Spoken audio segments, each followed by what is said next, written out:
Welcome to the Battle of Ohio podcast, where we follow the revival of the historic rivalry between the Cincinnati Bengals and the Cleveland Browns.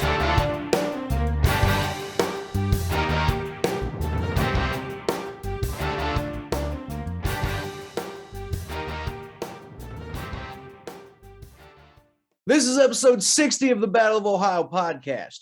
Week 1 is in the books, and for the first time in the history of this podcast, my Bengals have a better record than the Browns. Let me get a hootie!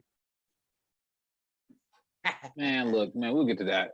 We'll get to you. I'll handle you later. Go Browns. We're gonna talk about the highlights of each game and give out thoughts, reactions, and underrated players of the week. We're also going to recap what happened in the Battle of Ohio podcast fantasy league for week 1 before we talk about the Ravens and the Steelers. And trust me, we will talk about the Ravens and the Steelers. The Ravens game is actually going on as we record, so we'll kind of be giving you more like live reactions to that game than actually kind of a breakdown of the way that their game went, because they just had to play on Monday.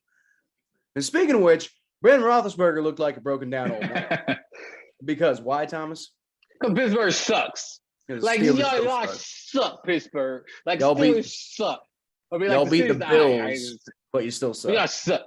Y'all suck. I won't tell y'all why y'all suck. And you're freaking – y'all suck, Pittsburgh.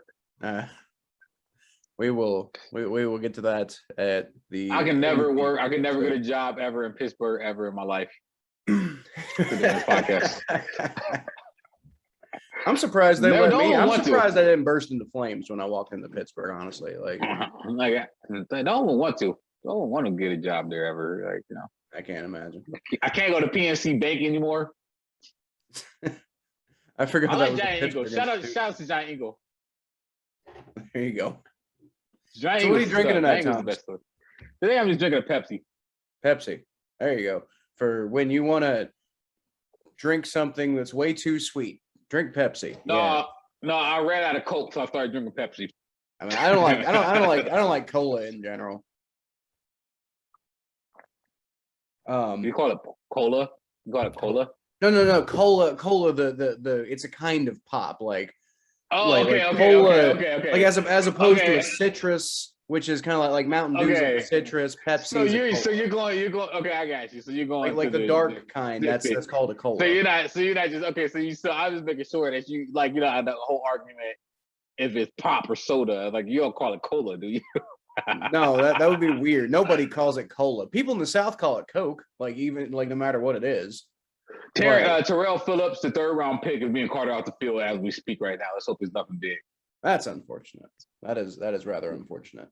Now they're showing all the injuries that they have. Torn ACL, LG4s, torn ACL, J.K. Dobbins. The screen, there's too much to read on the screen. It's too many ACL tears for me to read them all at once.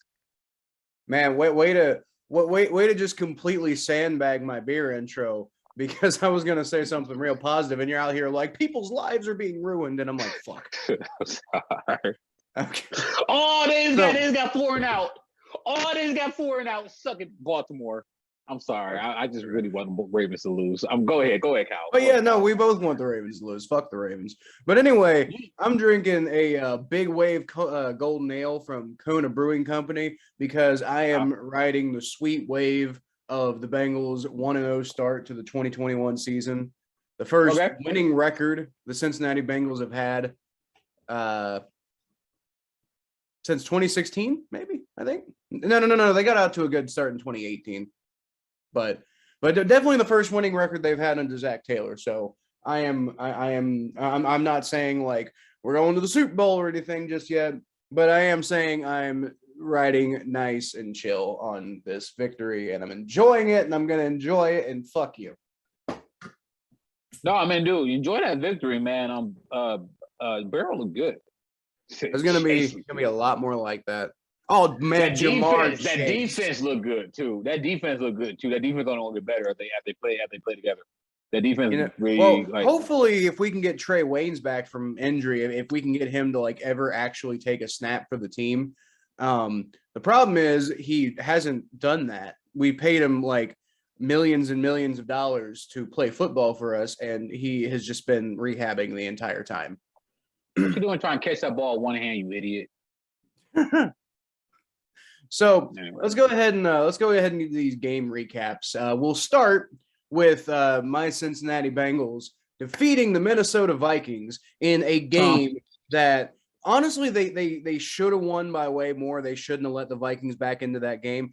But even though that did happen and that was kind of a negative, I will say it did give the Bengals an opportunity to shake a monkey off of their back, which was the fact that they can't win close one-score games. Well, they finally did win a close one-score game, and the Minnesota Vikings were a potential playoff team last year. So, I mean, I'm not saying they're so great or anything this year. You know, it's week one. We have no idea who's who yet. We don't even know who's who based on the scores that we saw in week one because it's week one. But at the same time, it's just good to see the Bengals beating an opponent that is a halfway decent opponent. And, you know, Joe Burrow having a good game. Jamar fucking Chase having a good game. Oh, my God. After all of the trash that we have heard people talk about Jamar Chase and how, he's looking like a bust. They should have taken Penei Sewell. Jamar Chase, he took that year off and he's rusty now. You can't trust him. Oh, man, he's got butterfingers. He can't do anything. He's not going to be the same player he was in college. Blah, blah, blah, blah, blah. Oh, look, now he's in press conferences saying stupid things that everybody's overreacting to. Look, he's getting into Twitter fights with the Vikings, nobody, something Boyd, like something Boyd. I forget his name. Chris Boyd, I think. The cornerback for the Minnesota Vikings. He's an LSU receiver, man. You know LSU receivers are dramatic, man. Okay, fair enough. But everybody's like talking all this trash, like, oh man, Jamar Chase is going off the deep end. He's clearly a bust. He's clearly going to be terrible, blah, blah, blah, blah, blah. And you know what ended up happening? Jamar Chase called his shot like Babe Ruth. He was like 1-0, baby. And what happened was he went out, he got 101 yards on 5 catches, one of which was a 50-yard touchdown pass from Joe Burrow. And the deep passing game is solved. One of the biggest problems we had in 2020. Dude, okay. Can we just talk about how good the Bengals defense looked? Yes, like just right from the beginning, that pass rush, man. Where did that pass rush come from? Higgs, you better not be hurt. Okay, Riggs, so you better not be hurt. Rick, but like that, like from the beginning, like at first when I first started watching the game, when Barrow started to get a little pressure on him, I'm like, here we go, off the line troubles now. And excuse me. But that defense, man, y'all had so much pressure. Y'all made Kirk Cousins feel uncomfortable. I mean, like they didn't get that early touchdown, but like y'all pass rush, man. Like who's that guy that got from the Saints, right? I got that kid from the Saints. Trey Hendrickson. Yes, Trey Hendrickson. Like, he had a really good game too. I said it probably 3 or 4 times this summer and the summer duration of the podcast. Like that's who I'm most excited about. That was my most, because like I love watching him in the things. He's a monster. He's one of the more underrated. He's one of the most underrated beasts in the NFL, man. Like on defense, like he's so good. He's so good. I'm pleasantly happy by your defense. I'll tell you what, it was. You know, Sam Hubbard is looking like, you know, he absolutely is worth the money that we paid him. We paid him like, what was it, $50 million or something like that. It was like a $10 million a year deal to be, you know, our young pass rusher of the future. We basically were like, Sam Hubbard, you deserve this money. Here's your extension. We brought him back, and he is playing. He's going off. He had a great camp. He had a great preseason, and he had a great week one. So, I mean, you got him, you got Trey Hendrickson, like we said, you know, adding to that pass rush. You got Larry Ogunjobi and BJ Hill being brought in the interior, and you got DJ Reader coming back. So you got to think, like, literally the only guy on the defensive line who is like making an impact right now, who was even healthy last year, was Sam Hubbard. And even then he was kind of like on and off healthy. And then, like, I mean, I know DJ Reader was on the team, but he got hurt early and just kind of struggled to stay healthy all year. But Trey Hendrickson wasn't here. DJ Reader basically wasn't here. Larry Ogunjobi wasn't here. BJ Hill wasn't here. Sam Hubbard was here, but he was kind of all by himself with Carl Lawson. And Carl Lawson was, did his job, but he also needed a lot of help. We decided, hey, instead of paying Carl Lawson insane amounts of money, we're going to take that money. We're going to get Trey Hendrickson and some other people too. And we're going we're going to build a team, because the thing is, it's kind of hard to build around Carl Lawson when he's eating up all your money. Now, we probably should have built around him when we had him on a rookie contract, in fairness, that we kind of wasted the time that he had in Cincinnati with like absolutely no talent around him. But that's partially because we were counting on guys like Carlos Dunlap and Geno Atkins to make an impact, and they just really didn't do that near the end of their careers. There's also one other thing that we got to highlight, and it's first of all, like that, I said literally last podcast, I said the only thing, in order, if the Bengals, I said the Bengals have just the average defense this year. This is an average defense this year. With those offensive weapons, they are going to be a 10-11 win team. They're going to make the playoffs. The Vikings aren't a bad team, and y'all took care of them pretty damn well. Oh, I know the crowd was into it. I know it was home field advantage, all that stuff. But man, y'all get that win. Y'all about to start the season off 3-1, man, for sure. Y'all about to take off. The thing to remember is, you can't discount the fact that we, kind of choked in the fourth quarter and almost lost it.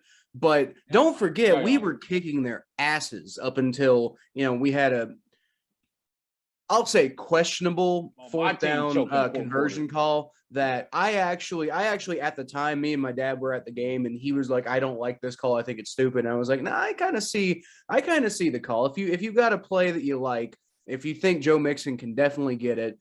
And I mean, your offense has been playing really well. Your defense has been playing well, but you want to give them some rest so they don't get gassed. That's what I really think happened in the fourth quarter, was the offense couldn't stay on the field and the defense was just tired, and it was kind of hard for them to, keep like that momentum. And that's a big part of the reason we lost that big lead. But don't forget, we went up 21-7 on the Vikings. So it's not like, the final score, the fact that it went to overtime 27-24 was not reflective of how most of that game went. Most of that game was the Bengals dominating the Vikings, and then they kind of fucked up at the end and let the Vikings back in the game on some really kind of, really stupid kind of things that make you want to rip your hair out if you're a Bengals fan. But as far as like the Bengals' potential to be great, it's there. I tell you what, though, that myth that Joe Burrow can't throw a deep ball, y'all gotta stop that myth, man. Well, that myth's gone, and like I said, it was a stupid myth anyway. It's just like the people out here saying that Baker Mayfield ain't the franchise quarterback. But we'll get to you all in a second. I've been saying all offseason on this podcast, I've been saying there are 4 things that the Bengals, if they fix these 4 things from last year, then the sky's the limit as far as this team goes. That's, awesome. The pass rush. We talked about the pass rush getting better. We talked about the deep ball. Jamar Chase seems to have fixed the deep ball and, and brought some swagger to this team, by the way. God, did we need some fucking swagger. We needed somebody to just be a fucking dude out there and let everybody know about it too. And I don't think Jamar Chase is super up his own ass and stuff like that. But I do think he brings a certain confidence, and he talks about it and he lets you know. And the last time we had somebody like that was Chad Johnson. So, I mean, I'm not saying Jamar Chase is quite the same level of personality as Chad Johnson, but he's probably the closest thing we've had since Chad Johnson. He might be in skill. That kid is special. Yo, what's crazy about it though, on the low? Yeah. Is these LSU receivers, man. These LSU receivers. See, man, look, this Bengals defense, this Bengals offense have a chance. I think this Bengals offense is the top 10 offense in the league, by the way. I really want to say that. I think it's not even the question. I didn't realize Ryan Fitzpatrick got injured last week. Yeah, he's gonna be out for a few weeks. I don't know quite how long, but he's gonna be out for a little while. Did they draft a quarterback last year? No, they got the backup is God, I forget his name, but no, they don't have any quarterback right now. Dang, they're done for. Anyway, yeah, they're back on subject. Yeah, I really do think that this Bengals offense have the potential to be a top 10 offense in the league. Probably even top 5. Like this offense that the Bengals have is deadly. You know, defense always takes time to click. So, we haven't seen the best of the Bengals. And, you look at this trajectory because, one thing you learn about the NFL is that teams get better over a period of time in the NFL. The good teams do. The bad teams get worse. The bad teams that are running on culture and coaching, but actually have bad talent and bad things around them and is going to collapse. But we'll get to them. Well, I'll tell you what, Joe Burrow had the 6th best passer rating of any quarterback in the NFL this week. Yeah, Joe Burrow is a top 7 quarterback in the league. Yeah, the problem is he's a great quarterback. To go back to the keys to this team being better that I was talking about, the third issue was the offensive line, and that needed to be fixed. Now, the offensive line looked way better than they did last year. They looked way better than they did last year, but they still gave up 5 sacks, and 5 sacks is a lot. Yeah, and it ain't good at the beginning either. Here's the crazy thing, though, right? So, yeah, the offensive line looked bad, but you know who looked really good? Jonah Williams, the left tackle we've been developing for a few years now. Jonah Williams looked really good. Xavier Su'a-Filo, the guy we brought in to play one of the guard spots, he was hurt for a lot of it last year and had trouble kind of getting going because of that. He looked really good. Quentin Spain, the other guy we kind of brought in later in the year to shore up the other guard spot. He basically replaced Michael Jordan, who was absolutely awful. And Xavier Su'a-Filo replaced Alex Redmond, who was also really awful. So Quentin Spain looked really good. Riley Reif, who we brought in to replace Bobby Hart, who was also really awful. Riley Reif looked really good. He had a revenge game against his old team, the Minnesota Vikings. He played really, really well. He showed that he is worthy of the fact that he is called a Pro Bowl right tackle, even though offensive tackle, even though he only made it 1 year. But he's definitely worthy of that because he played like it in his first game with the Bengals. The problem is Trey Hopkins, the center, was just god awful. Now, if y'all remember from me talking about this on the podcast or hearing about it somewhere else, one of the big underrated storylines I was talking about this offseason was the fact that, Joe Burrow came back from his ACL injury or his whole entire knee ligament issue and made it back for week 1 of this year. And that's awesome. Yay. Woo. Joe Burrow. I really don't want to downplay that. That's awesome that Joe did that. And it really energizes his fan base that they did that. But the fact that Trey Hopkins came back from a torn ACL that he received in January of this year, he came back and made it for the preseason. That is insane. Trey Hopkins been one of the, probably the best center that the Bengals have had since Rich Bram, probably. Maybe Kyle Cook, but I don't know. I was never that big of a fan of Kyle Cook. But point being, Trey Hopkins is, this steady guy he's not great. He's not a Pro Bowler, but the fact that he's your center, you could do so much worse. And if you put some other good talent around him, it's a good situation. Unless he plays like he played on Sunday, because God, he was awful. Oh my God. There were so many times I saw free rushers heading straight for Burrow. And every single time they were coming straight down the center because Trey Hopkins, for whatever reason, was trying to go help somebody else double team a guy who didn't need help. There was no reason to go do that. You just let some free rushing linebacker come and attack Joe Burrow. And that's a big part of the reason they left 5 sacks is because Trey Hopkins was horrible. Like one of the worst offensive line performances I have ever seen for the Bengals. And I've seen some bad ones, especially lately. I looked up the Pro Football Focus grades for the Bengals. And you want to guess what his pass blocking grade was, Thomas? Give me a 42. 42? Yeah, that would be nice. So did he get a 4? 4? He did a little bit better than 4. Okay, did he get 10? No, it was 7.5. Do I gotta do my signature Pro Football Focus question of the day? Did you study? Did you study? It's true. Like, He was responsible for 2 of the 5 sacks, and he allowed 3 pressures too. Like, oh, your mama, bro, you need to study, dude. Bro, Bruh. what the hell? Now, I mean, like, I know you're coming off the ACL injury. I know you worked your ass off to be here, and you probably just got done rehabbing.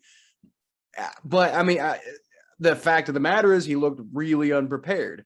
And the thing is, if Trey Hopkins can get back to where we kind of expect Trey Hopkins to be, the fact that everybody else on the offensive line is playing so well is really impressive. Like, I mean, really impressive. Like, I mean, if, like I said, if Trey Hopkins can get his shit together, then Joe Burrow is going to be clean all year. And it was kind of unfortunate because at one point after one of the sacks, Joe Burrow went limping off the sidelines, and everybody kind of had a collective heart attack, and it was like, oh no, not again.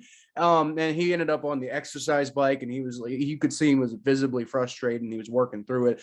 Came back on the field though, and led the Bengals to a victory. And then after the game, news reports came out that said that Joe Burrow had suffered some sort of issue with his ankle, not his knee. Very important. Did suffer some sort of issue with his ankle, but it wasn't serious enough for doctors to recommend in it. Like, it was like he got nicked on the ankle, but it wasn't a big deal. Like doctors have already fully cleared him as like, hey, you're fine, don't worry about it. But it was fucking scary for a second. It was like, no, we just got him back. I think your offensive linemen have a better chance of getting shit together than Urban Meyer does. Bro. You know what? We'll talk more about that game in the predictions episode, the predictions recap. So look forward to that, guys. But oh my God, I actually to comment on that real quick. I saw a joke report that Urban Meyer was having was considering retirement because, quote, his heart just isn't in it. And that obviously a joke, obviously a parody, but I genuinely was like, oh, is that real? For a second, I was like, oh my God, is that real? I thought that was really real because that's how bad the Jaguars were. That's how bad Trevor Lawrence was. That's how bad things are in Jacksonville right now. It's just like, man, I feel bad. I like the Jaguars, man. I want them to do well. I feel bad. I really feel bad. Like I want the Jaguars to do better than they're doing, and they're just so awful every year. They just cannot catch a break.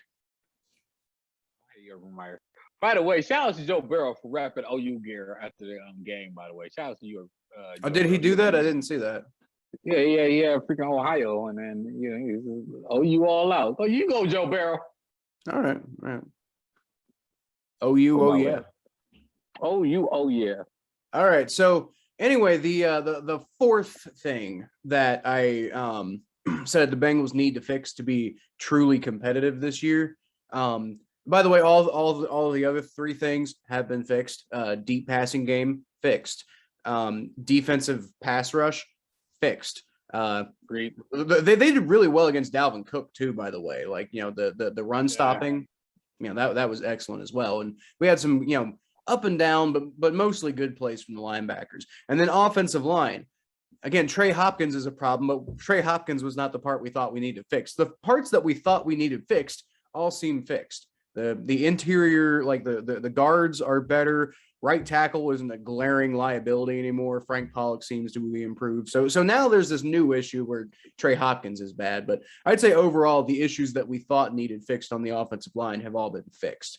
And then the fourth issue that we needed to fix, and Thomas, I am going to gush over this. I actually put up a video on Twitter of this when it happened, and I think it'd be cool as hell if you could, like when you do the editing, if you could put it over this. I got you. But the fourth issue we had last year was the ability to actually rely on our fucking kicker. And Evan McPherson, baby, this is why you draft a kicker. The Bengals tweeted that out too. They tweeted out, "This is why you draft a kicker." Well, first of all, hold on. By the way, I should get credit for that, man. Like I should have been all in on that statement. I should have been all in on that statement. I don't know why I wasn't all in on the draft a kicker movement, but I should have been, because kickers should be drafted. But okay, go continue. Well, you got to draft the right one. Although I will say, Justin Tucker was undrafted. So I think that's where the idea comes from. Like, there have been so many undrafted kickers who are great that why would you bother drafting a kicker? But anyway, the what I was going to say about Evan McPherson, though, like, the first thing he did that was just, like beautiful. It made your heart full as a Bengals fan. He nailed a 53-yard field goal at the beginning of the fourth quarter that, like right after the Vikings had scored a touchdown and were kind of starting to like work their way back a little bit. He scored that. He hit that 53-yard field goal and pushed the score to a 10-point lead, which, arguably based on the way things happened, if he hadn't hit that 53-yard field goal, and boy, did he hit it. It was like, it was straight down the middle. It was true. It would have been good for longer. If he hadn't hit that field goal, then based on the way things happened later on, we would have lost that game instead of it going to overtime and eventually winning it in overtime. And then speaking of overtime, he won us the game in overtime. And that's the video I'm talking about. I took a video of Evan McPherson kicking his 33-yard game-winning field goal in overtime. That, by the way, I know 33 yards isn't a big deal. It's like, oh, that's a chip shot. Why are we celebrating a 33-yard field goal? Because Randy Bullock missed the 31-yard field goal in week 1 of last year, guys, because you had calf cramps. Like, Evan McPherson, man, the fact that we can trust him, the fact that I was like, oh my God, this kicker, he's about to kick the game-winning field goal and I'm going to go crazy. And I should probably record this because I trust him to actually do it instead of making myself look silly. That right there should tell you how much better it is to have Evan McPherson than Randy fucking Bullock. That's what we thought Jake Elliott could have been a few years when we drafted him in the 5th round. But now it doesn't matter because we have Money McPherson.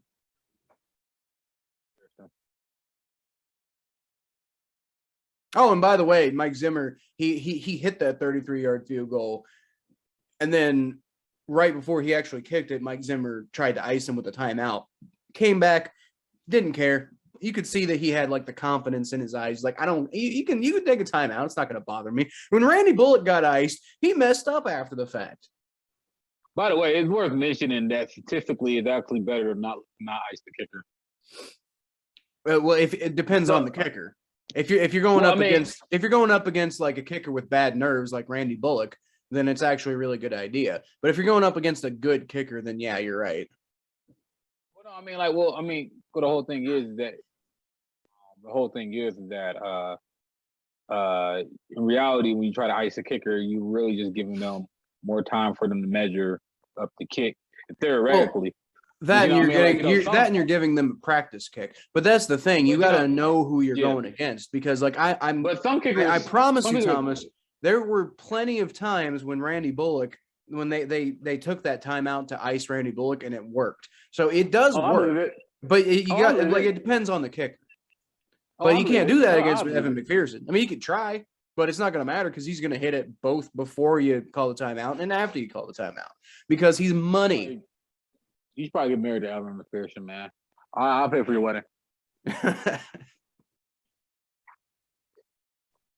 I am seriously considering getting an Evan McPherson jersey. That's how much I love this fucking kicker. Oh my God. Man, I mean, like, who buys a kicker? Lamar Jackson.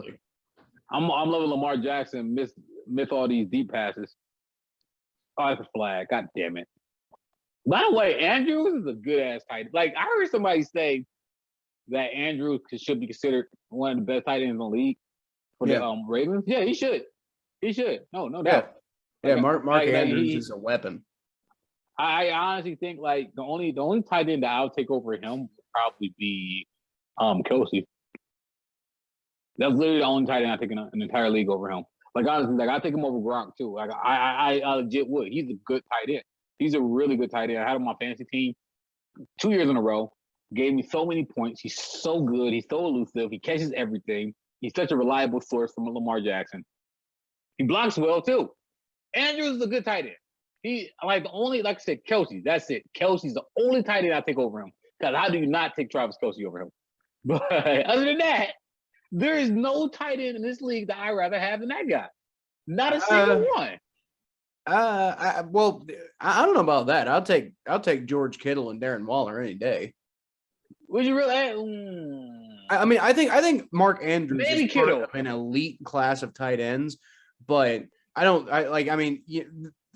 there's a weird amount of elite tight ends in the NFL right now. It's kind of weird because there wasn't for the longest time, and just like now, all of a sudden, despite it being such like such like an 11 personnel type league anymore, there's just so many elite tight ends in the NFL right now. It's weird. Like it's actually starting to affect people's fantasy strategy, like especially in fantasy drafts, because it's like, some people like me used to go draft a tight end every single time in the first round because that's the one you wanted to get, one of the one or two great tight ends in the NFL. So you could at least have an advantage of that position.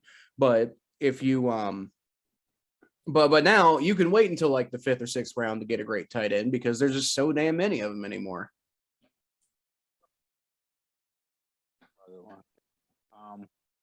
Yeah, I mean, I really hope the Ravens lose this game. Yeah, Lamar almost got picked. Lamar almost got picked. Yeah. Oh, we'll see what happens. Well, let's go ahead and move on to the Browns. Let's talk about these Browns. Awesome. I think. Do you want me to go first, or you want to go first? I want you to go first because you said you had some things to say. So why don't you say some things? I got nothing positive to say about this game. I'm going to be completely honest with you. I got nothing positive to say about this game. I ain't going to get on this podcast and freaking say that the Browns had a moral victory yesterday. No, you win that game. I thought y'all trying to win the Super Bowl.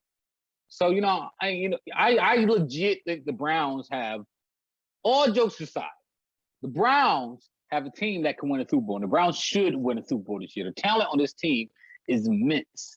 With that being said, you go out and beat the Kansas City. You go out and beat the Kansas City Chiefs.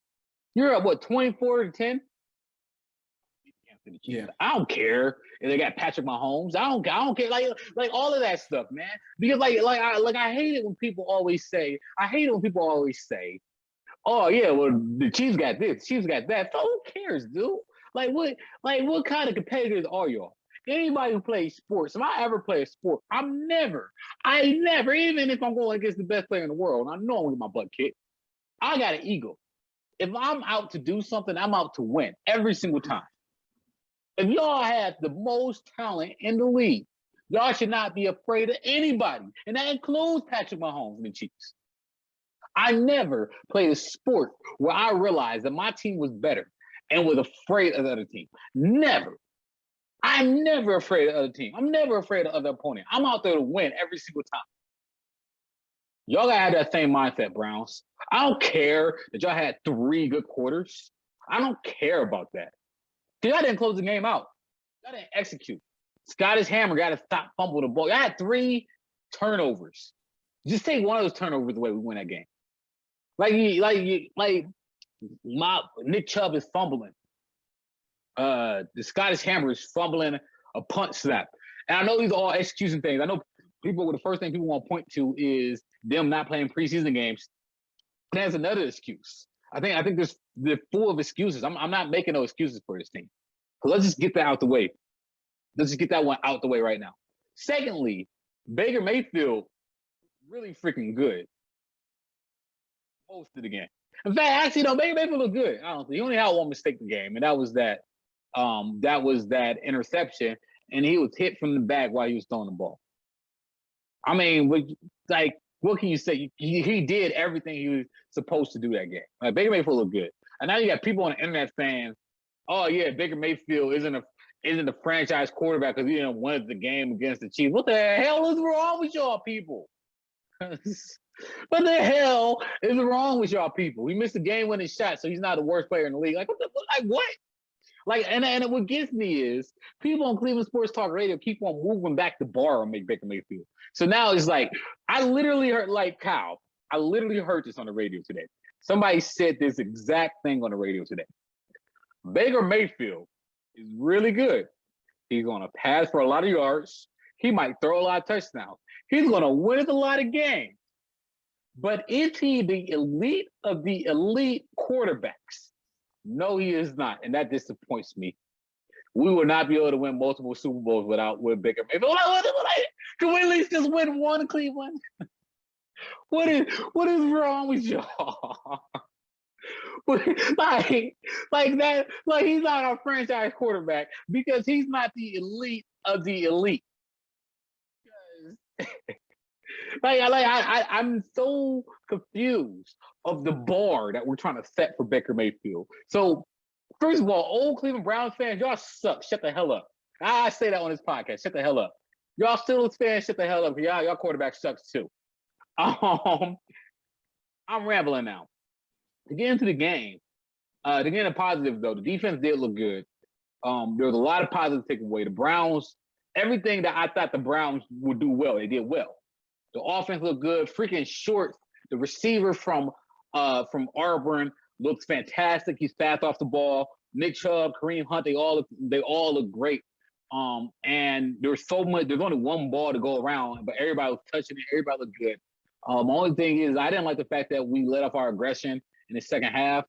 And if they did let off their aggression, why don't they just run the ball more? Like there's so many like conflicting ideas here. But the fact of the matter is, y'all outplayed the Chiefs, but y'all lost because y'all did not execute your game plan. Y'all did not play a clean game. If y'all do not take care of the football, and if y'all do not play a clean football game, y'all would not win. John Johnson, you shouldn't have got beat by Hill. Like you shouldn't have got beat by him. Y'all playing him great. Y'all playing Tyreek Hill well all game. You should have got beat. You should have intercepted that ball. Rodney Harrison, I know the coach is pushing you on the sidelines, but you don't need to be pushing him back. Did you see that, Kyle, by the way?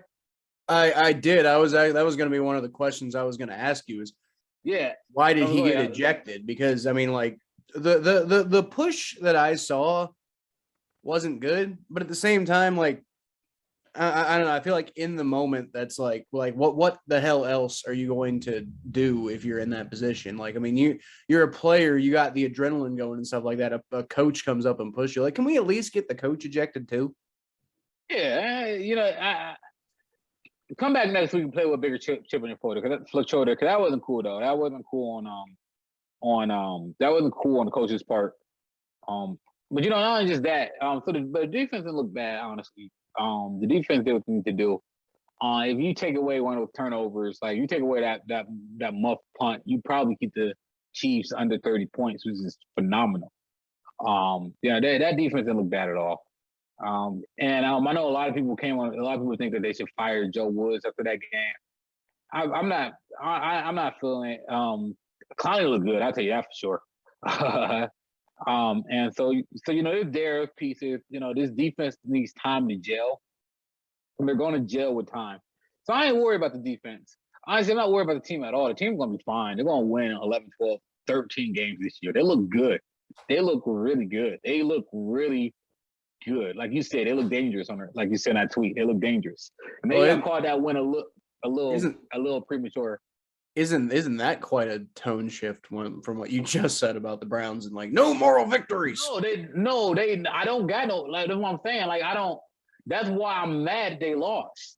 Because it's not like I would be happy with this loss. If this was the Browns from 2017 or 2016, right? Or 2018 even, where you have a young quarterback like Baker Mayfield's second or third season, and he's just trying to compete with the big boys. He's just trying to make a name for himself in the league. Well, now Baker Mayfield is a big boy. You go out and win these games. You go out and do that. Like you have the talent. The talent is there. This is a big boy game. This is a big game. This is the whole nation's watching you. You got to go out and win these games. You have to go out and win these games. And it's not the end of the world that they lost. But I'm not going to give you a pat on the back for losing this game because, like I said, what people doing with Baker Mayfield, I'm moving the bar back myself. The bar is set up here. The standard is set up here. We're not working just to make a playoff. Y'all working to win a Super Bowl. Y'all got to go out here and win a Super Bowl. There's plenty of time. It's a marathon, not a sprint. You want to hear that cliche a lot, and you probably want to see the Chiefs again. I guess the one thing to take away from this game is that the Browns could beat anything in this league, realistically. That's what I took away from this game. The Browns have realistically beat any team this week.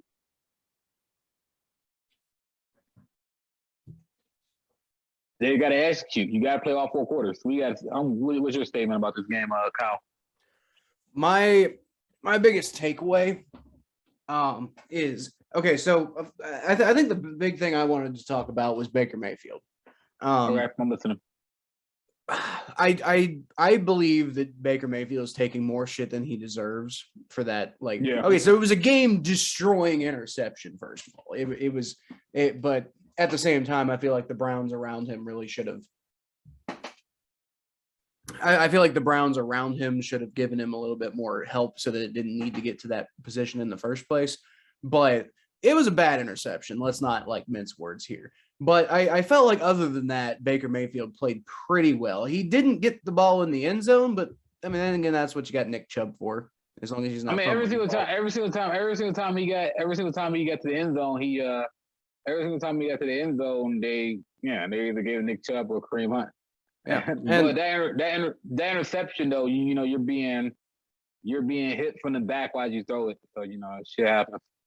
Yeah, I mean, it's bad, and you got to have a little bit more awareness about what's going on, but at the same time, I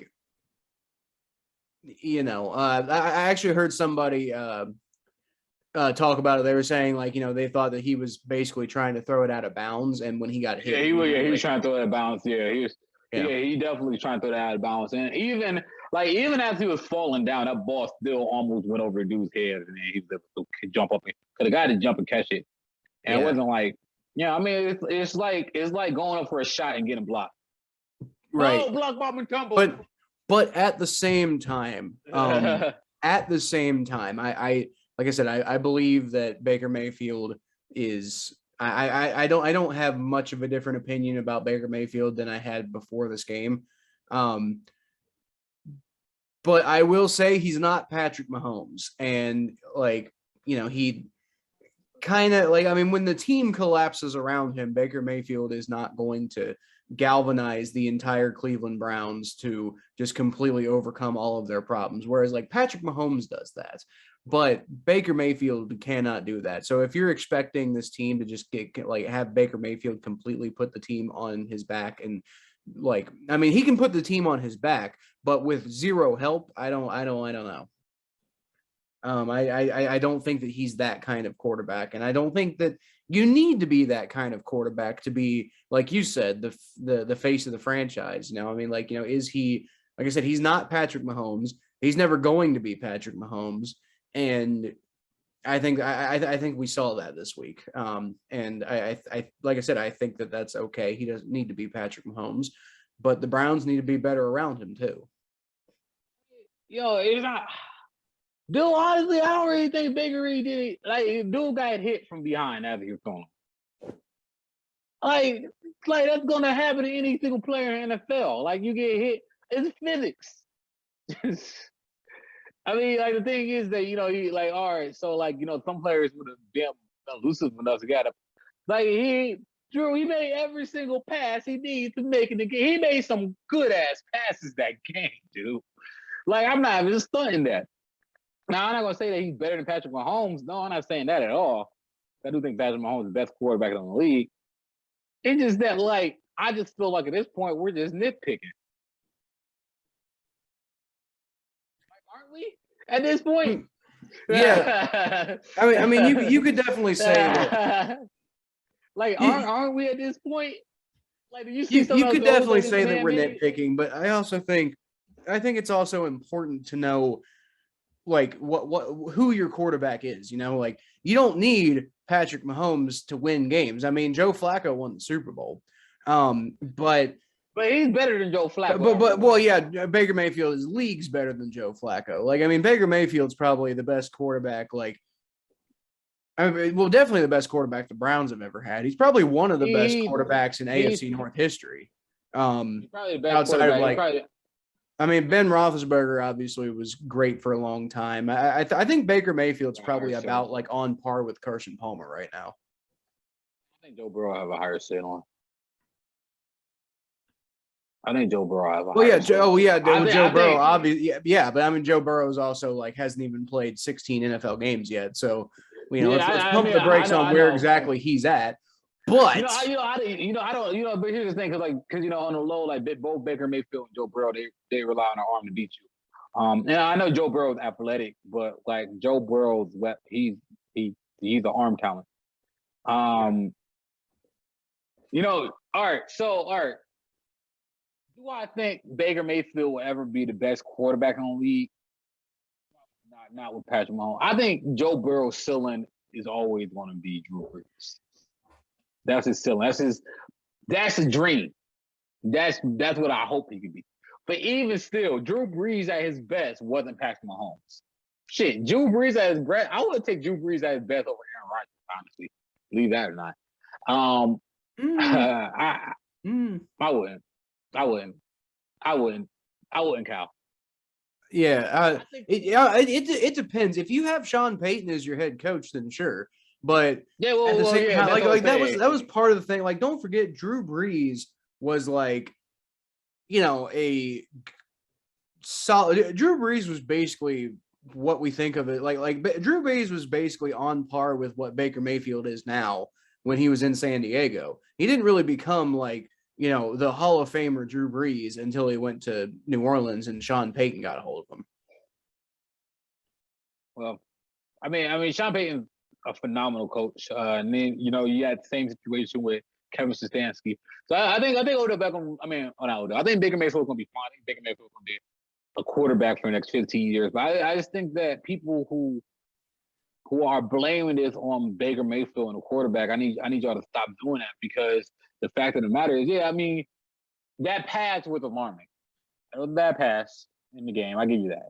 But at the same time, it's not jump ship on the season bad. Well, no. If you want to do that, go watch what Ben Roethlisberger looks so, like. Speaking of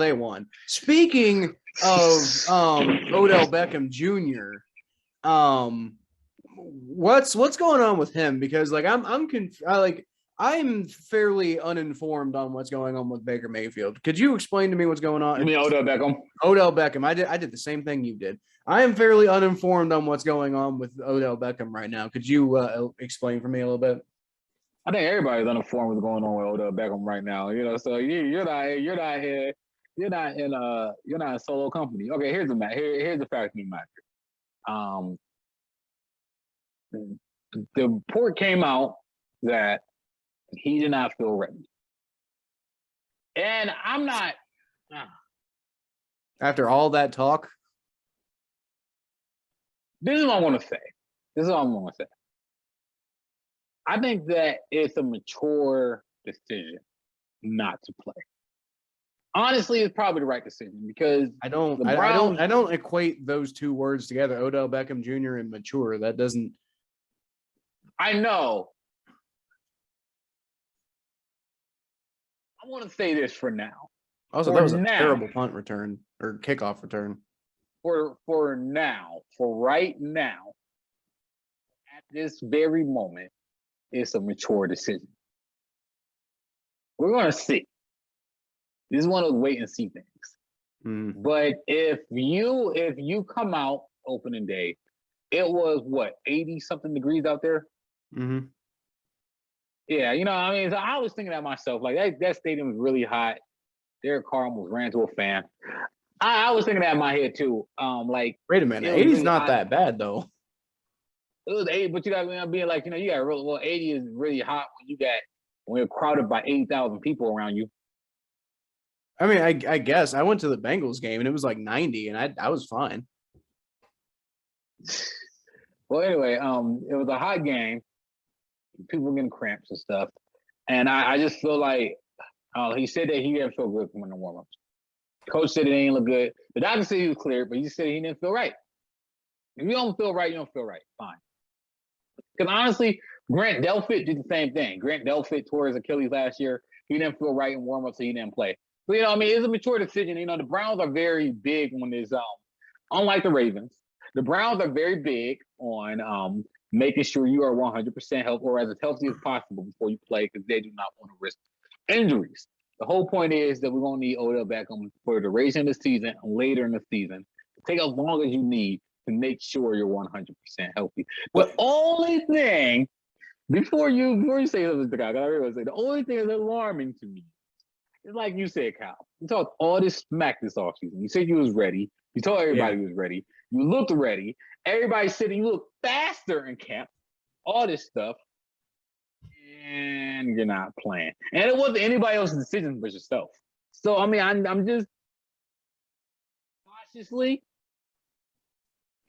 saying, okay. It was a mature decision.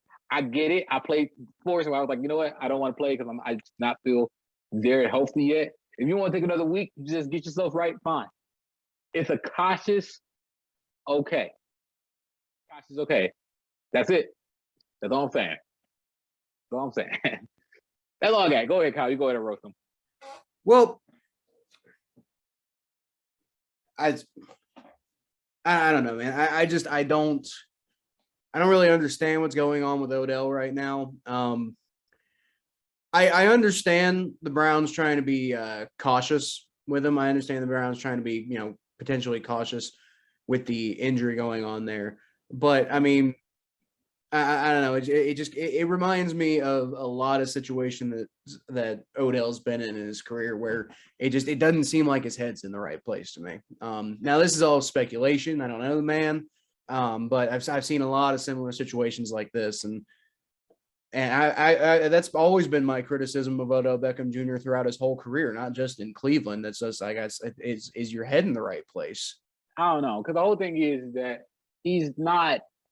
At the same time, he's not saying anything like inappropriate though. He hasn't really said anything inappropriate all season though.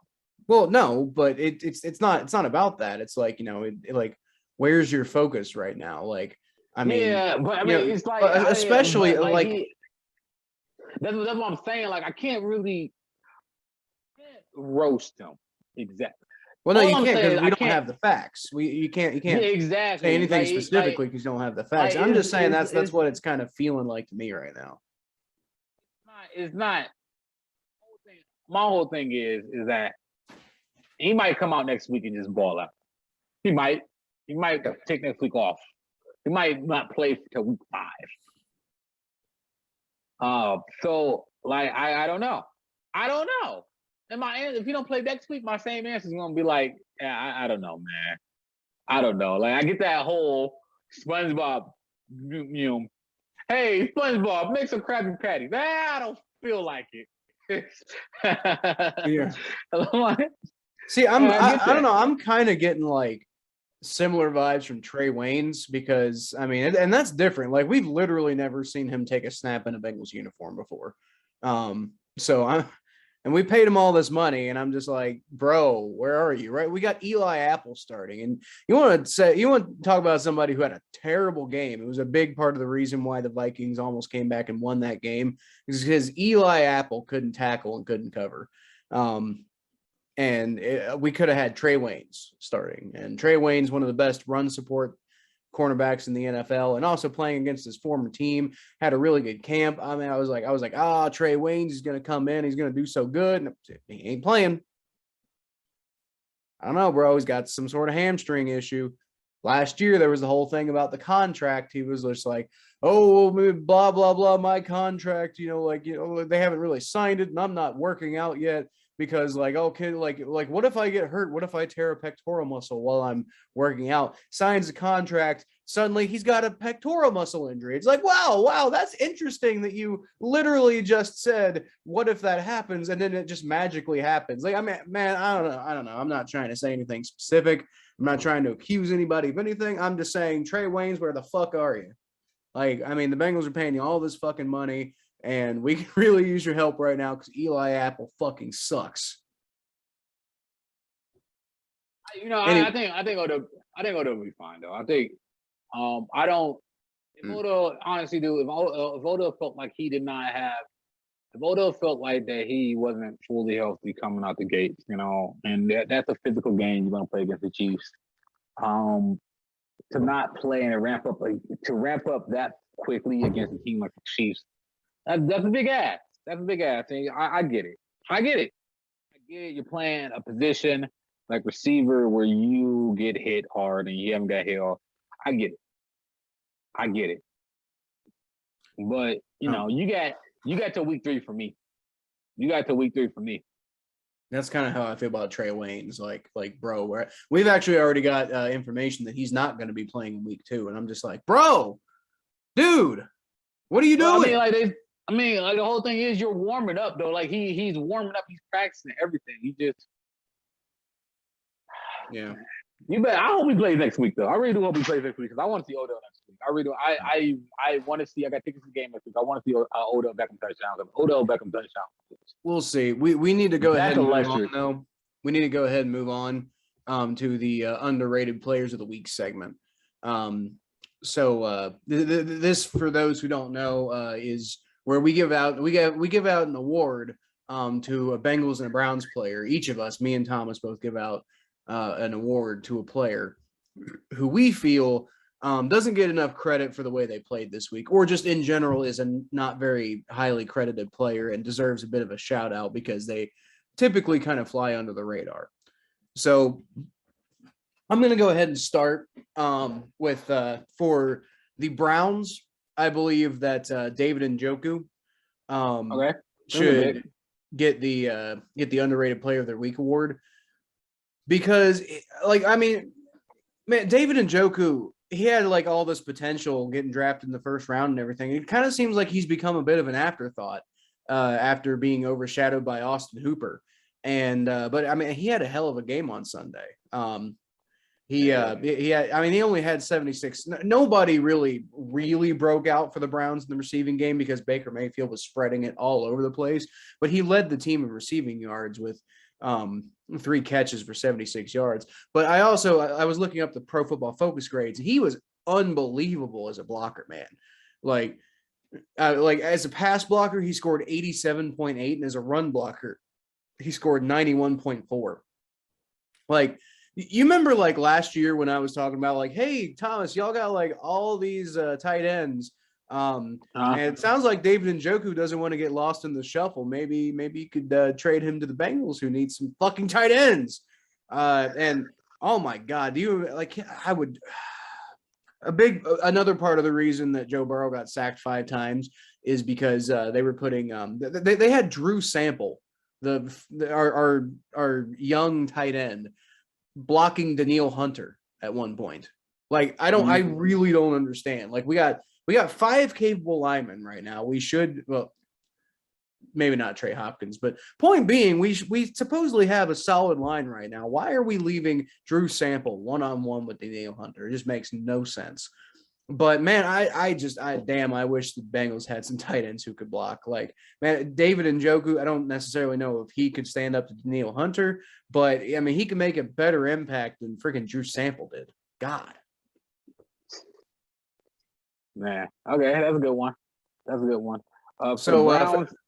you, who do you want? I was gonna say I was gonna let you do the Browns, and then I'll do the Bengals, and then you do the Bengals. All right, cool. So for the Browns, I'm gonna go with I gotta go Chase McLaughlin because I expected him not to perform good at all. He did what he needed to do. He made every single kick. Shout out to you.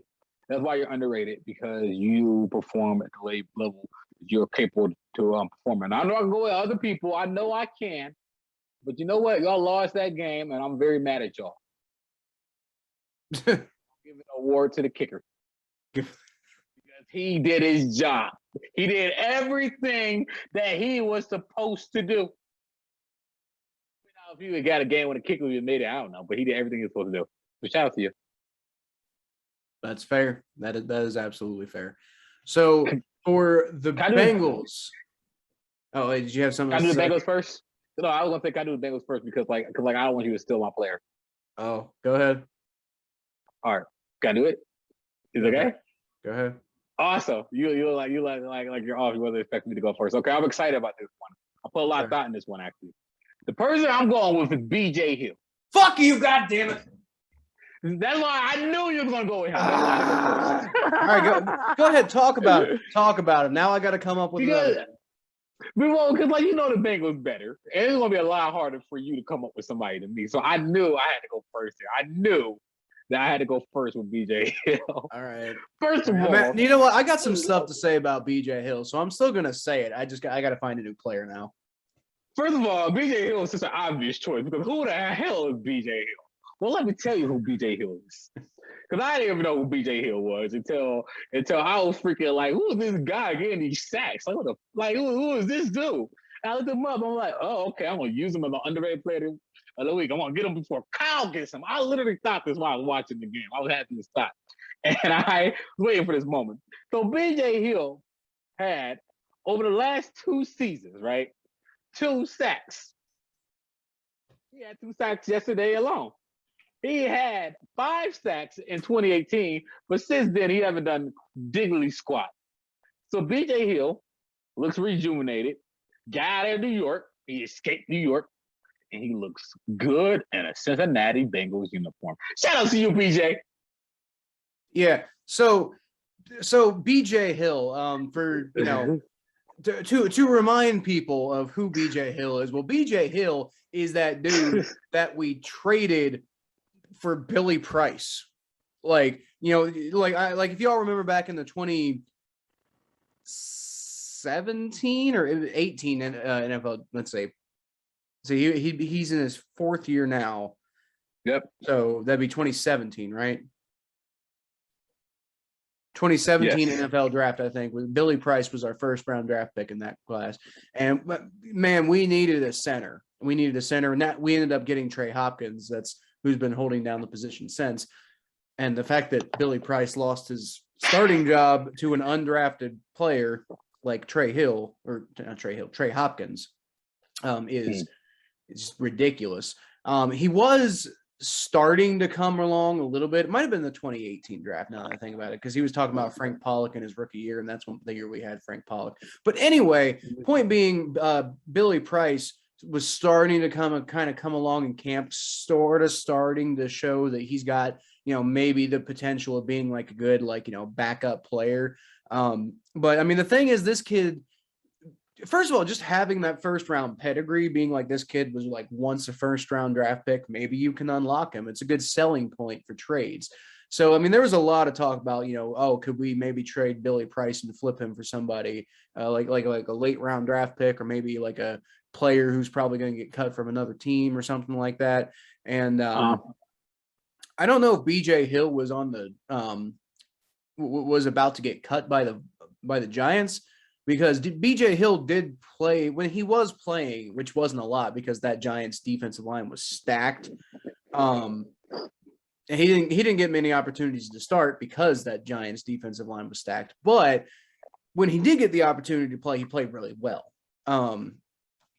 So that's I don't know what the situation was there in New York, but I would imagine that he probably wasn't going to be cut, but maybe he was. I don't know. But, you know, the point is, we traded Billy Price for him. And when BJ Hill came in, we were like, well, we got this dude for Billy Price, so he's probably going to be like a rotational defensive tackle who's probably nothing really all that special, but just somebody who's going to come in and, like, you know, maybe kind of provide a little bit of relief for Larry Ogunjobi, so that he can kind of rest and then come back and be fully together and everything. Which is, you know, that's a fair thing to expect. But you're right. He has done absolutely incredible. Like in his one preseason game he was here with us, he did really well. And he that's a big part of why our pass rush is doing so well, is because you got guys like, you know, I mean, not just Larry Ogunjobi, who's the starting 3-tech, and then DJ Reader, who's back this year and doing really well. But I mean, you know, you throw in BJ Hill into that rotation, and it's just it's a way scarier defensive tackle room than when you had like a Geno Atkins, who was basically like, you know, on his football deathbed. And you had like, you know, Mike Daniels, like way past his prime, and also getting hurt all the time. And you were basically getting guys off the street who were, having to play defensive tackle. You had like Khalil McKenzie and dudes like that who were basically nobodies, who were, like I said, some of these guys were dudes you just had to sign off the street because you had so many injuries. And that's a big part of the reason why they couldn't get things going last year, is because there was no internal pass rush at all. And so that's a big part of why BJ Hill is so he's not going to be underrated for very long. I don't think people are going to start talking about this kid, but right now he is underrated because not a lot of people are surprised he had a big game like that. But I mean, I don't think he will be surprising people too much longer because people are just going to start expecting that out of him. That's good. I love stories like that. What do they call it? They call it the second draft. They don't call it that. It was actually, somebody in one of the Cavaliers general manager talked about it. He called it the second draft, where he talked about getting players after they develop, because like a lot of times in sports, players go through a second puberty. In certain positions, you sometimes players play in the league for 10, 15 years, and obviously, those first few years in the league could be a struggle, especially when you come into the league at 21, 22, or even 23 years old. You're not at your peak. You're not at your peak mentally. You might be at your peak physically, but you're not at your peak mentally. And a lot of times when people hit that 26, 27 range, you start to see them take off because they start to feel the game a little differently. The best example of this is the running back for Tennessee. He started off slow, but as he got in the league, he started to develop. He got way better. Derrick Henry, man. So if he can do that, you can almost any position can do that. And that's running back. Running back usually come in the league like that. He's just ready. So he's young. He still got ways to grow. It's very exciting to see what he's doing. So you want to pick somebody else, and you want to stick with BJ Hill, because I think that's a good one. Yeah. BJ Hill, you win. All right, so yeah, BJ Hill was gonna be my pick because, but then again, maybe if we were both thinking the same guy, maybe he ain't so underrated after all, No, he's underrated. He is. I'm just saying, fuck you. You stole my guy. That's why I wanted to go first. But you let me go first. I gave you a chance. I gave you a chance to speak up. You was like, "No, go ahead." You didn't expect me to. Well, I think, like you said, maybe I should be the one taking a little bit more of a challenge on this one, because I'm the one who's a lot more in-depth knowledge of the Bengals. It'll be, probably better for me to look for a second option than for you to look for a second option. No, it's not that. It's just because like I like really like wanted to pick him because like I was like, I'm going to, like, I just had the weirdest feeling you was going to pick him first. And I just got to go. Because I didn't want to, like, you pick him and I was like, damn, I don't know who I'm going to pick now. And then, like, I didn't want you to think, like, well, Thomas didn't really know who he was going to pick. So he just, and that happened sometimes where I'm just like, all right, I'm trying to learn the Bengals. Especially last year, I was trying to learn the Bengals. And this year, I took a lot of time studying the Bengals this year, so I can make sure that I give you all the best podcast possible. And I'm rooting for you all, Cincinnati. I'm rooting for you all to win 15 games this year. All right. Well, fair enough. I do have a backup option. I didn't come into this with a backup option, but I do have a backup option now. So I am going to I think, first of all, I think we should just go ahead and say BJ Hill gets the award. But for the second person who I'm going to nominate for this award is going to be backup strong safety, maybe free safety, but backup safety Ricardo Allen. Many people may remember him from playing in the Super Bowl with the Atlanta Falcons back in 2017, I believe. The 2016 season, when they had that epic collapse, and Ricardo Allen was part of that defense. He was one of the best. He was one of the best members of the defense in that particular game. He had a really good game. He had like 7 tackles, I think. But the Falcons ended up dropping the famous 28-3 thing, and that was pretty funny. But he very quietly had a very good game for the Cincinnati Bengals this week. Obviously he's going to not be getting as many snaps as Von Bell and Jesse Bates because those two are, something else, and you don't want those guys to leave the field if they have to. But every once in a while they'll bring in Ricardo Allen for maybe to give somebody a little bit of a breather, maybe to like put him in sort of like a nickel package. Bring him in for some extra pass protection, and he did really good. He only allowed a 79.2 passer rating when Kirk Cousins was throwing his way. He recorded 2 tackles on the day. Importantly, I'm looking at his Pro Football Focus grades. He actually graded better than anybody else on the defense. He had an 85.4 overall grade. Actually knew how to tackle, which if you watch this Bengals game, that's a big part of the reason that we blew that lead and almost lost, was because our defenders just randomly forgot how to tackle. Looking at you, Eli Apple, for like completely whiffing on Adam Thielen, I believe. Dude should have been brought down for a huge third down stop, but he ended up going way down the field and set the Falcons up for an easy the Vikings set the Vikings up for an easy touchdown that really kind of swung the momentum. And that was also right after Zach Taylor's 4th down conversion call that didn't end up working. And so it just kind of all amalgamated into a lot of this bullshit. But anyway, I'm not talking about Eli Apple right now. I'm talking about Ricardo Allen. And Ricardo Allen was the exact opposite of that. He was as sure of a tackler as the Bengals had the entire game. It's like, when Ricardo Allen came up to you and decided that you were going to go down, you went down. And that's how that worked. I do think BJ Hill probably deserves the award this week, but I do feel Ricardo Allen should probably get that little shout out there. Shout out Ricardo Allen. I like it a lot. Good game.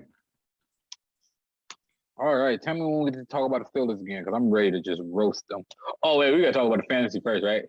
Yeah, we got to talk about the fantasy league. So all right, cool. Before we get to our Steelers, we're gonna get to our Steelers.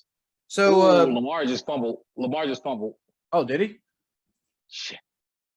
Oh, yeah, he did. He fumbled straight in the air and everything. Did the Raiders recover it? Yeah, they did. Oh, nice. Nice. Go Raiders. Or wait, let me rephrase. Go not Ravens.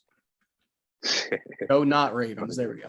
Okay, but anyway, let's talk about this fantasy league, Thomas. First of all, I want to talk a little bit of trash because your team did not do quite so well. Yeah, man, freaking Ronald Jones II. Oh, Thomas, are you gonna be okay? Yeah, he gave me negative points. He's the only one that performed. You suck, Ronald. Yeah, do better next week. You lost to dude. You lost to the Filthy Frank guy. What's his name? Michael Dorkey. You lost to the guy who's got Filthy Frank as his profile picture. That's disgraceful. I'm disappointed in you. I'm disappointed in myself too. Probably didn't help that Baker Mayfield threw that interception, so he scored under his projected number of fantasy points. He played Mike Gesicki. That was a terrible. Wow. So you lost to a guy who played Mike Gesicki. But yeah, you're right. Ronald Jones had negative points. That's never good. But at the same time, who else were you going to play? Carlos Hyde. Even if you would put Carlos Hyde in, you wouldn't have won. Why am I having him on my team? Let me drop him off my team right now. Right now. What? Why do I have Carlos Hyde on my team? Well, he's on your bench. Yeah, but still, man, freaking. Well, I think because you did a lot of auto picks because you were having trouble with my the phone. app. Yeah.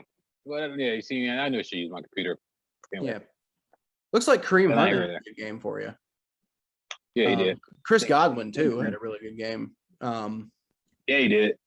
You made the unfortunate mistake though of playing the New England defense, and they did not perform so well. Yeah, they did. So anyway, the highest. I didn't draft him.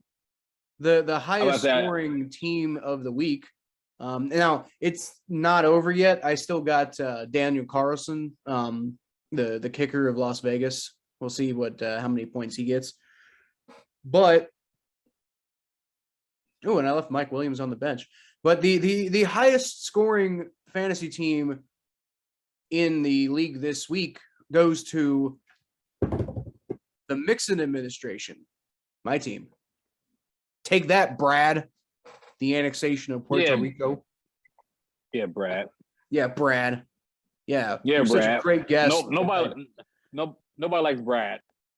What? I don't know. We liked Brad. He was good on the podcast. That was great, but nobody liked the Brad. Fair enough.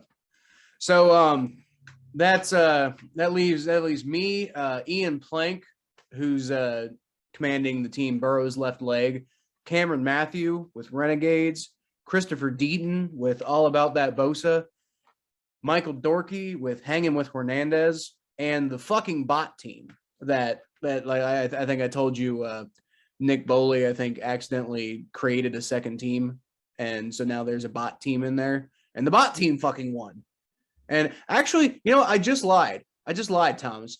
I do not have the most fantasy points in the league right now. You know who actually scored the most? The fucking bot team. Of course we did. Why is the bot team winning? What the fuck? This is not okay. The bot teams are good first week, but then as soon as you get closer to the playoffs, they start to turn off. Yeah. Well, because they're not like once injuries start happening and bye weeks start happening, the bot's gonna fall off. So I guess it's like if you're gonna get your dubs in at any point, but at the same time, like Jan, man, like man, your team sucked. How come the bot can do better for me? Hate the bot. Fuck the bot. I can't wait to see the bot like get destroyed as the season goes along. Oh, we're gonna beat the bot. Yes, everybody pile on the bot. Not really you suck, bot. We should call it a bot. We should call it a bot team like the Steelers. The Steelers.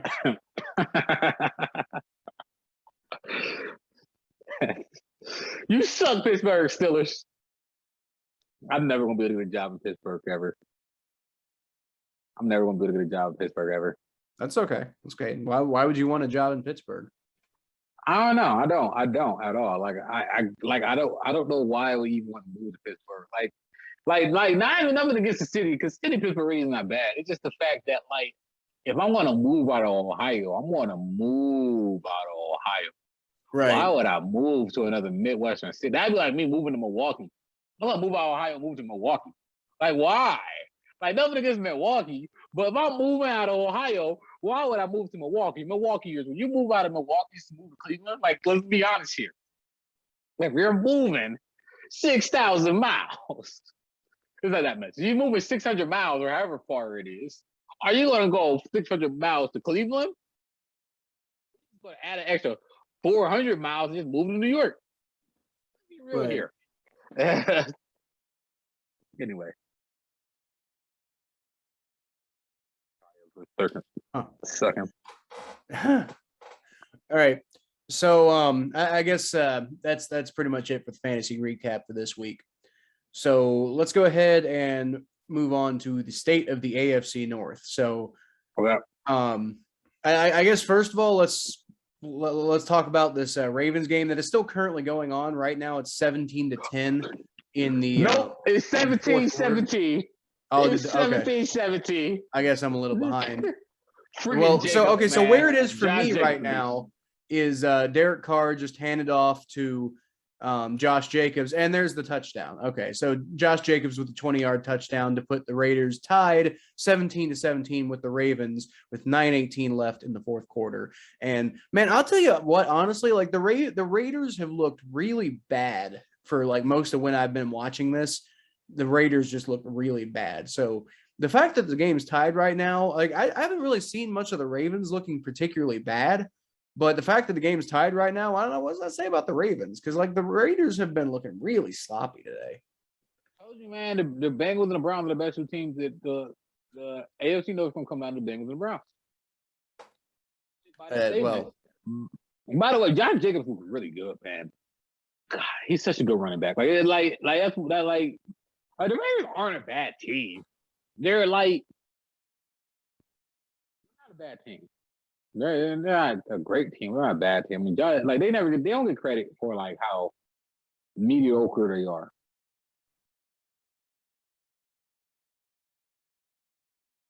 I think it's just all the teams that play in the dome. Like every single team that plays in the dome is just like, okay. Well, okay, now the Rams play in the dome now. Now they're pretty good. But other than the Rams, like think about all the teams that play in domes. Oh, wait, no, the Saints are pretty good. Never mind. I think that back that statement. The Saints are really good. All right, but yeah, so the Ravens are tied 17-17. And Lamar, honestly, for me, Lamar looks okay. I'm not thrilled about what I'm seeing from Lamar, but I'm not disappointed at the same time. I think Lamar just looks okay. He just looks okay. He actually, that touchdown pass was really nice by him. That fumble, obviously, that wasn't pleasant to look at. But that touchdown pass was really good though. But he looks okay. Yeah, he has some bad moments, he has some good moments, but he's fast. Actually, Lamar doesn't look that bad considering circumstances of him losing both his running backs. Him being the head of the offense. So I can't hate on Lamar right now. I mean, he did fumble, but other than that, he's not looking that bad. Actually. Oh, for real? Okay.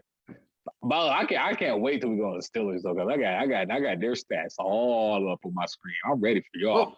Well, honestly, there's not much left to talk about with the Ravens at the moment. Just they are currently tied with the Raiders. I hope they lose, but considering the fact that it's tied right now, there's not really a whole lot to say other than the fact that, like I said, I think the Raiders have looked particularly sloppy today. So what does that say about the Ravens? The fact that they're tied with them right now. Although it is week one, so how much can you really take away from week one? The Packers lost 38-3 to the Saints, and I don't think that the Saints are a better football team than the Packers. So, week one's week one. I tell you what, though, that stadium though looks really nice for Las Vegas though. Oh yeah, they should came out of Oakland, but that stadium was nice. They should have took Chargers, man. I don't know why they didn't give them the Chargers. Like the Raiders should have stayed in. That's not here or there. Yeah. All right. Well, let's go ahead and start talking about the Steelers then. Oh yeah, who wanna go? Oh, okay. I got some stats here for Ben Roethlisberger. I got some stats I want to talk about Ben Roethlisberger. I already got him up. I already edited into the video and everything. And it's already ready. Ben Roethlisberger had 181 yards passing, which isn't think about it, but it isn't great. He had 118 yards. He went 18 of 32 for passing, one touchdown. He averaged 5.9 yards per pass. He averaged 5.9 yards per pass. That's the second worst of his career. The worst he had was 2 years ago, where he averaged 5.7. I believe that was. Right. So his passing stats did not look good. Now the stats did not just look bad. The eye test did not look good. Ben Roethlisberger could not drive that ball down the field at all. He could not drive that ball down the field. He looked like Cody Parkey did for Cleveland Browns a couple years ago. Well, the fact that the Bengals had a block punt and a couple of good plays here and there, they wouldn't have scored any touchdowns. He got lucky. Literally just got lucky on some plays. Every single time he throws the ball up, it looked like a little balloon just floating in the air. Thank God you got Chase Claypool, because other than that, your team is trash. Your offense is non-existent. And don't get me started on how bad their offensive line looks. The Steelers' offense is so problematic and it's not sustainable. The reason why the Steelers won that game is because of culture and defense. That is it. They just did everything. The Steelers just did not lose the game. They didn't win the game. They just did not lose the game. They just played not to lose. That's all the offense did. Like, let's just let our defense win the game. Defense and special teams literally won you the game. And you can do that, fine. That's going to happen. That's literally how y'all went 11-0 last year. Y'all just executed your game plan, and y'all just did little things here and there. But as soon as it's shown that you guys have no talent on this team at all, I got exposed. How long is it going to take this year? The clock is ticking. How long is it going to take this year? Because I don't think it's going to take 11 weeks this year. I got them 4, 3 even. Shoot, what might happen next week? Who they play next week? Yeah. I'm not sure. I know they play. No, they play the Bengals in 2 weeks. Next week they have the Raiders. So, y'all might lose next week to them. Y'all might lose back-to-back weeks coming next week, man. Because the whole fact of the matter is, your quarterback can't throw. One good receiver. The Juju ain't good. I don't care what nobody says. Juju's trash. Your offensive line is depleted. But hey, your defense look good. And that's going to win you games. Literally, what's going to win you games is your defense. But you got to rely on your defense to win you games. Pittsburgh's in trouble, man. I'll be honest, I didn't even so much think it, I mean, obviously their defense looked good, but I didn't so much, oh my God, that was a great pass by Lamar. I know, that was a good catch by Wilkins. Yeah. Okay. So anyway, I didn't so much think that the Steelers defense looked great as I somewhat thought that the Bills offense kind of looked like they regressed a little bit. Yeah, that too. It kind of seemed like a little bit of shades of the old Josh Allen. And I mean, I hope for Josh Allen's sake, he's not going back to that, especially for the Bills' sake, because they paid him that huge contract. I don't know, man. Baker Mayfield was one of the best quarterback in that draft. Just saying. I don't know. I was a big fan of both Baker and Josh Allen in that draft, and Josh Allen will be fine. Josh Allen will be fine. That's one performance, man. The Bills pretty much the Bills defense pretty much destroyed the Steelers offense in the first half. But the problem is, Pittsburgh found a way to turn it around in the second half, and that's where coaching and culture really kind of comes in and gets you to win those kind of games. That's been the biggest criticism against the Bengals for the longest time, is the fact that they can't win those kind of games. And, those are the kind of games you got to know how to win in the NFL. But, again, I think part of the problem is just the Bills were super vulnerable, and the Steelers, the Bills were not nearly as when we did our predictions, we both picked the Bills to win, but we both partially picked the Bills to win because we thought the Bills were going to be ready to roll out the gate. By the way, I really want to say this. Stephon Diggs, you better play better, dude. I got you on my fantasy team.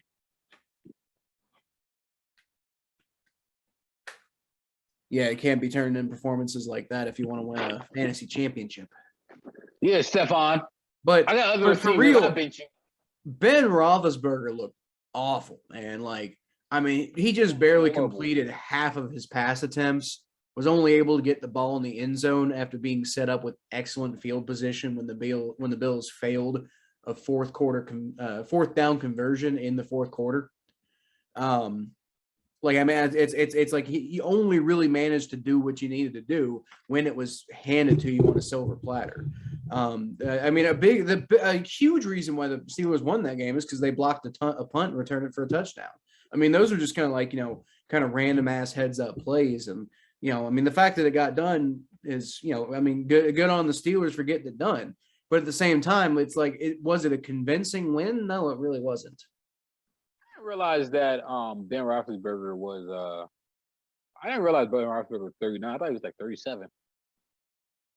2 years ago. Ben Roethlisberger is reminds me a lot of Jared Goff right now, because he's essentially become the antithesis of what Ben Roethlisberger is famous for being. He's become a game manager quarterback who his biggest contribution to this game is he didn't make any really big mistakes. He didn't. That's all he's doing. He's not making. That's what I'm saying. That's what I'm saying. That's literally what I'm saying. That they're playing. The Steelers are going to do whatever they can to hide their defenses. Right. And that's all they're going to do for the first couple of weeks. Right. And it's basically a mirage of how. So basically, they're going to try and get teams to beat themselves. Right. That's the goal, to get other teams to beat themselves. And it's just how long is that going to work realistically? It's not long I mean, term. it's kind of more or less what they've done forever, honestly. Like the Steelers have won games by making other teams beat themselves. I mean, it's just not going to work this year. Like when you're playing the AFC North, man. You're playing the AFC North where the third best team is Lamar Jackson. You're playing the AFC. Look, I got Latavius Murray on my fantasy team. He's on my freaking bench. Starting Jones trash, but he ain't getting negative points. Just start Latavius Murray. Freaking mad right now. That's funny. I got Lamar Jackson starting for me in a different league I'm in. This one's a money league, so I very much would like to win this league. And he's not having the best game, but he's doing enough to get me the win in this particular match. To close on the Steelers real quick, all I'm saying, Pittsburgh, is I know you guys won. You got beat the Bills, and the Bills is a good team. Yeah, I give y'all that. But the fact of the matter is, it is just week one, and y'all can't hide y'all deficiencies for long because your team sucks. It was blatantly obvious that there are a lot of deficiencies that your team has that you would not be able to cover long term. Y'all know it. Your fan base know it. All that smack talking y'all do on the AFC North, trash talking. We all know what long term is going to happen. Your team is not efficient on offense at all. And how that defense is only going to bail you out for so long because like Kyle said, it wasn't like the defense had a tremendously good game. It's just like the Bills just looked sluggish out there. That was it. Y'all did not look good out there at all. It just looked like a couple. Josh Allen overthrew his receiver a couple times. That shit, he should have had a couple touchdowns. Josh Allen had a couple overthrows. But other than that, come on, y'all not gonna. It's ticking to Pittsburgh. Because once y'all start to collapse, y'all gonna collapse, and it's coming, and it's gonna be really funny when it happens. So get ready, y'all go ahead and enjoy this win, but it's gonna be a short-lived win because long-term your team's not sustainable to be a good team. Y'all trash, y'all suck, Pittsburgh. Go Browns. I mean, we saw what happened last year when they just kind of like failed to address their issues and just kind of like I mean, man, that offensive line. Just again, I really question it. I mean, they didn't have the worst game, but they really kind of like they kind of fell short in key situations. Like, I mean, Trey Turner in particular was not Ben Roethlisberger's best friend in that game. So, I mean, I don't know. I don't know. They won though. You can't say they didn't get it done when it mattered. Well, they did. Let's see how long that lasts. Let's see.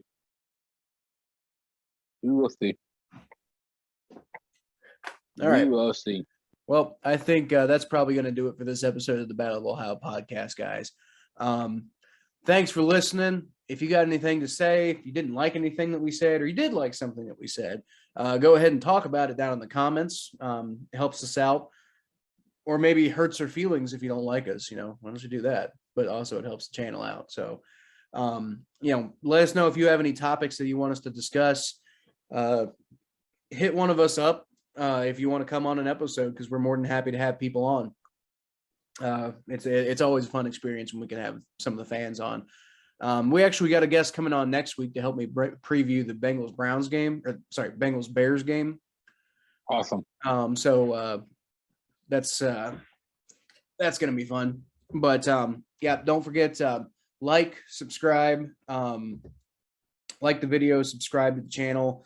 You'll get more of these videos, more of me and Thomas just talking, everything about Bengals Browns and talking a lot of smack about the other teams as well. And also each other's teams.